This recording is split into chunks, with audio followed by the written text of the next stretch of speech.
Hello everyone, welcome to Saurabh Sir Classes. I am Chinu Thakur Jaiswal and today we are discussing series part 2. ठीक है, ये set 2 है. अच्छा, set 2 का यहाँ पेज चेंज नहीं हुआ, पेज चेंज कर देते हैं. वेट, सेट 1 जो है ऑलरेडी अपलोड हो चुका है. सेट 2 अपलोड होना बाकी है. वही हम डिस्कस कर रहे हैं. 1 मिनट आप लोग मुझे दीजिएगा ज़रा, ये चेंज किया जाए. Yes, okay.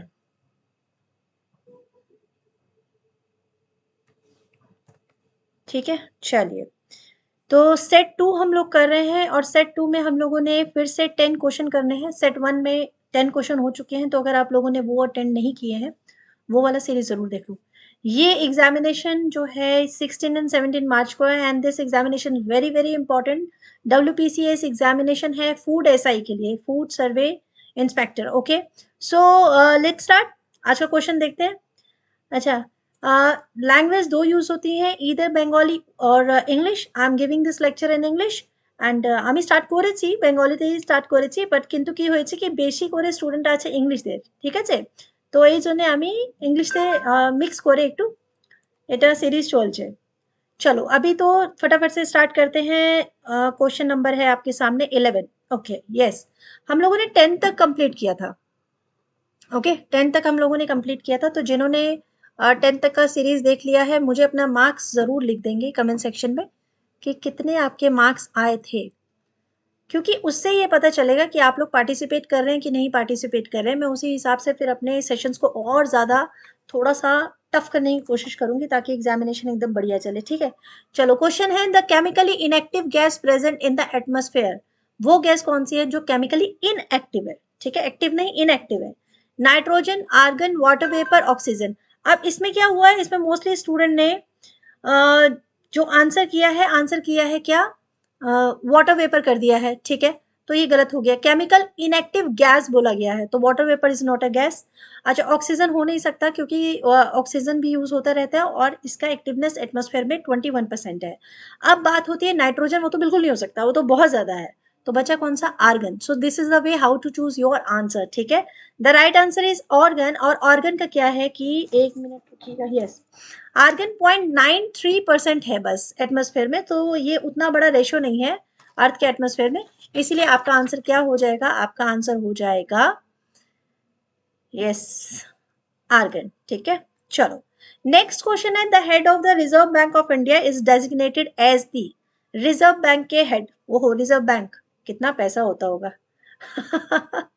ठीक है, तो उसके जो head of the reserve bank है, उन्हें हम कौन सी पोस्ट पे नवाजते हैं? What is the title of that post is कि আমি চিফ এক্সিকিউটিভ অফিসার আছে কি, ম্যানেজিং ডাইরেক্টর আছেন, और चीफ बैंकिंग ऑफिसर की पोस्ट, मतलब कौन सी पोस्ट होगी जो रिजर्व बैंक ऑफ इंडिया के जो टॉप मोस्ट अथॉरिटी है, हेड है, उनका होगा.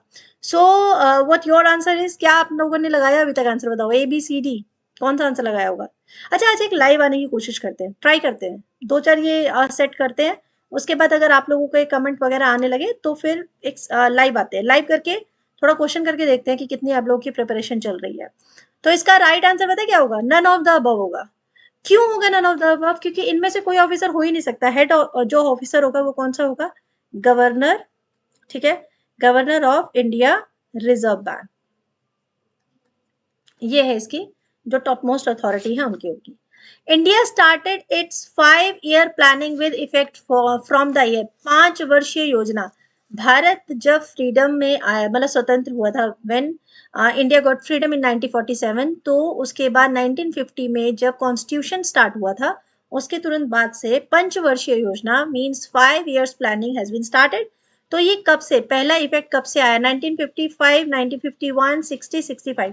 अब यहाँ अगर हम लोग कॉमन सेंस का यूज करेंगे तो 50 में अगर कॉन्स्टिट्यूशन स्टार्ट हो गया, लागू कर दिया गया है, तो ऑब्वियसली 1951 में फर्स्ट जो होता है 5 ईयर प्लानिंग जो है वो इफेक्ट कर दी गई थी. उसके बाद ये 51 से 56 तक चलता है, नेक्स्ट 56 से 61 तक चलता है. ऐसे करके पंचवर्षीय योजना जवाहरलाल नेहरू जो हमारे फर्स्ट प्राइम मिनिस्टर थे, उनके द्वारा स्टार्ट की जाती है. ठीक है, चलिए नेक्स्ट क्वेश्चन है, disinvestment in public sector is called. These word is very important because you are going to be a food survey of India inspector, so that is very important sector.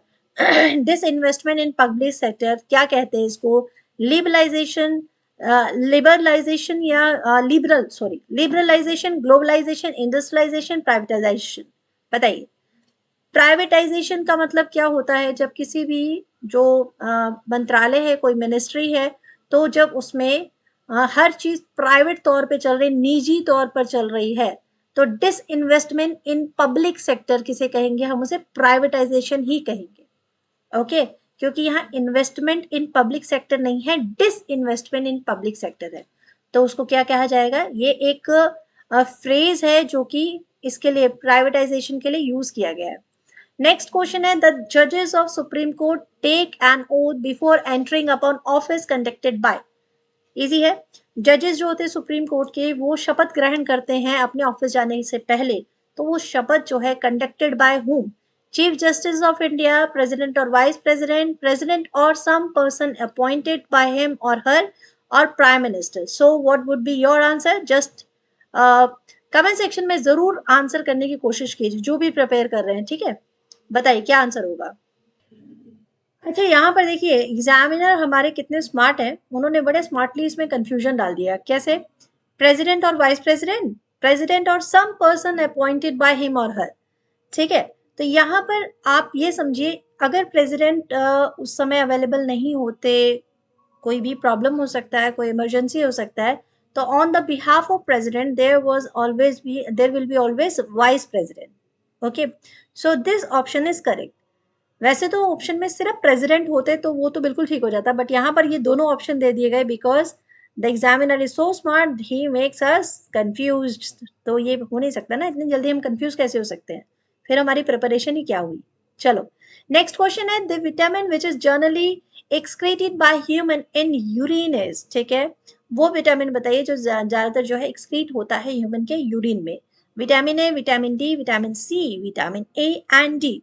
चलो बताओ, vitamin की बात होती रहती है ना, answer क्या होगा? जल्दी से बताइए। तो आंसर क्या होगा? एक्सक्रीट करना, निकाल देना, ठीक है? तो वो क्या, कौन सा विटामिन? विटामिन ए नहीं, विटामिन डी बिल्कुल नहीं, तो बोन से रिलेट हो गया। विटामिन सी कैसे? विटामिन ए एंड डी, बताइए क्या आंसर होगा? तो आंसर क्या होगा? ए नहीं हो सकता, डी भी नहीं हो सकता। अगर ए और डी नहीं हो सकता तो फिर डी भी ऑप्शन नहीं होगा, तो आंसर क्या बचा? सी। एक्चुअली आंसर होता है vitamin B and vitamin C दोनों। तो अगर यहाँ पर बी एंड सी दोनों होता तो बिल्कुल वो आपका राइट आंसर होता। तो आंसर क्या हो जाएगा? Vitamin C. Next question, the speaker of the Lok Sabha is elected by. जो स्पीकर होता है लोकसभा का, उनका चुनाव कैसे होता है, उनका चयन कैसे होता है? All the member of the parliament, the people directly, all the member of Lok Sabha, the members of the majority party इन लोकसभा। बताइए आंसर क्या होगा? लोकसभा का इलेक्शन की बात हो रही है, तो लोकसभा में आप लोगों को अच्छी तरह पता होगा कि लोकसभा का मतलब होता है जो विनिंग पार्टी होती है, दैट मेक अ लोकसभा, ठीक है? जिसमें मेंबर्स होते हैं अप्रॉक्स 545, और कितने हो सकते हैं? 550 तक हो सकते हैं, बट अभी अप्रॉक्स 545 के आसपास चल रहे हैं। 543 भी हो सकते हैं, 545 भी हो सकते हैं। All the member of Lok Sabha, the member of the majority party in the Lok Sabha. आप यहाँ पर ये समझिए, जो स्पीकर होते हैं, अब दोनों में स्पीकर है, लोकसभा में भी है, राज्यसभा में भी है। राज्यसभा में जो स्पीकर हैं वो हो गए आपके जो गवर्नर होते हैं, या फिर आप ये कह सकते हैं जो आपके वाइस प्रेसिडेंट होते हैं, ठीक है? बट यहाँ पर आपके पूछे गए हैं लोकसभा के स्पीकर, तो आंसर क्या होगा? बताइए फटाफट से। आंसर होगा all the member of Lok Sabha, ठीक है? जितने मेंबर लोकसभा में होते हैं वो सारे मिलकर जो वोट करते हैं, उसके हिसाब से ही लोकसभा के स्पीकर का चयन होता है, स्पीकर को चुना जाता है। नेक्स्ट क्वेश्चन जेटा है, नेक्स्ट ये जो कंफ्यूजन है ना लैंग्वेज का, मैं सारी लैंग्वेज इतना पढ़ाते पढ़ाते ना कई बार ऐसा होता है सारी लैंग्वेज मिक्स हो जाती है। In India maximum number of workers are employed in. India में ज्यादातर नंबर जो वर्कर्स का है वो कौन से एरिया में, कौन सी इंडस्ट्री में है? क्या वो टेक्सटाइल है, आयरन एंड स्टील इंडस्ट्री है, पेट्रोकेमिकल इंडस्ट्री है, या फिर ऑटोमोबाइल इंडस्ट्री है? क्वेश्चन सिंपल है, but we have all the option similar to one each other. तो ये सारी, मतलब जितनी भी टेक्नोलॉजीज हैं, जितनी भी इंडस्ट्रीज हैं, ये सारी इंपॉर्टेंट इंडस्ट्री है भारत के लिए। तो सही आंसर कैसे पता चलेगा? इंडिया में ज्यादातर नंबर वर्कर्स का कौन से फील्ड में है, बताइए फटाफट से, क्या होगा राइट आंसर? आंसर होगा इसका टेक्सटाइल इंडस्ट्री। क्यों होगा टेक्सटाइल इंडस्ट्री? क्योंकि अगर जो हमारे पास जितने भी डाटाज हैं, डाटा के हिसाब से देखा जाए तो फर्स्ट पोजीशन पे जो नंबर ऑफ वर्कर्स इंडल्ज होते हैं वो एग्रीकल्चर में होते हैं। बट अगर मैं मैक्सिमम नंबर ऑफ वर्कर्स कहूँ कि कहाँ एम्प्लॉयड हो रहे हैं, तो वो टेक्सटाइल इंडस्ट्री में हो रहे हैं। मतलब अप्रॉक्स 35 मिलियन से भी ज़्यादा जो मेंबर्स हैं, जो वर्कर्स हैं, they are indulge in textile industry. तो ऑटोमेटिकली ये नंबर जनरेट होता है कि मैक्सिमम नंबर कहाँ पर है, तो वो टेक्सटाइल इंडस्ट्री में ही एम्प्लॉयड है।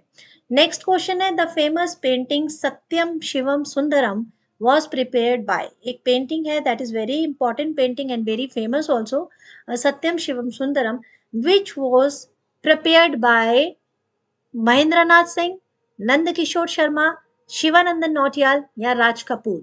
बताइए राइट आंसर क्या होगा? हमारे जितने भी वेद पुराण उपनिषद है, उसमें उपनिषद में से एक ऐसा छंद है, एक ऐसा फ्रेज लिया गया था, सत्यम शिवम सुंदरम, जो बहुत पॉपुलर हुआ। सत्यम शिवम सुंदरम का मतलब होते हैं कि सत्य शिव है और शिव ही सुंदर है। ठीक है, यानी कि सच सबसे बड़ी चीज है और उसी में भगवान होते हैं। तो यहाँ पर पूछा गया कि इससे, इस टॉपिक से रिलेटेड पेंटिंग किसने बनाई थी, तो आंसर आपका होगा सी, शिव नंदन नौटियाल। जी हाँ, राइट आंसर है आपके शिव नंदन नौटियाल। आज के इस सेट का लास्ट क्वेश्चन है, question number 20। Calcium content is maximum in, सबसे ज्यादा कैल्शियम इनमें से किस प्रोडक्ट में है? बाजरा, मेज, सोरगम या वीट? बताओ फटाफट से, खाया हुआ है ये सब? खाया करो आजकल, स्टार्ट कर दो ये सब खाना, बिकॉज बहुत हेल्दी है। गेहूं हमारा सबसे हेल्दी फूड हुआ करता था, बट अभी इतनी ज्यादा मशीनें गेहूं को इतना, मतलब बुरी तरीके से यूज किया जा रहा है कि अब वो जो नेचर था, जो नेचुरल चीजें थी, वो सब खत्म हो गई है। तो बाजरा खाओ, मेज खाओ, ये सब खाना थोड़ा थोड़ा खाना शुरू करो। बताओ सही आंसर क्या होगा? कैल्शियम इनमें से किस में सबसे ज्यादा मिलता है? क्या होगा राइट आंसर? सबसे ज्यादा, मतलब मुझे भी जान के खुशी हो रही है क्योंकि मैं बाजरा खाने लग गई हूँ। 100 ग्राम बाजरा में अप्रोक्स 40 मिलीग्राम कैल्शियम है। तो आंसर क्या सही होगा? बाजरा। सबसे ज्यादा कैल्शियम किस में है? बाजरा में है। और इसी कैल्शियम के साथ आज की क्लास हम यहीं पे खत्म करते हैं। नेक्स्ट क्लास में जल्दी से जुड़ जाइए। मुझे बताइए क्वेश्चन कैसे लग रहा है, कोई कमेंट, कुछ भी, कोई लाइक, सब्सक्राइब, शेयर, जो भी करना है जरूर कीजिए, क्योंकि मैं चाहती हूँ ये सीरीज हम लोग कंप्लीट करें।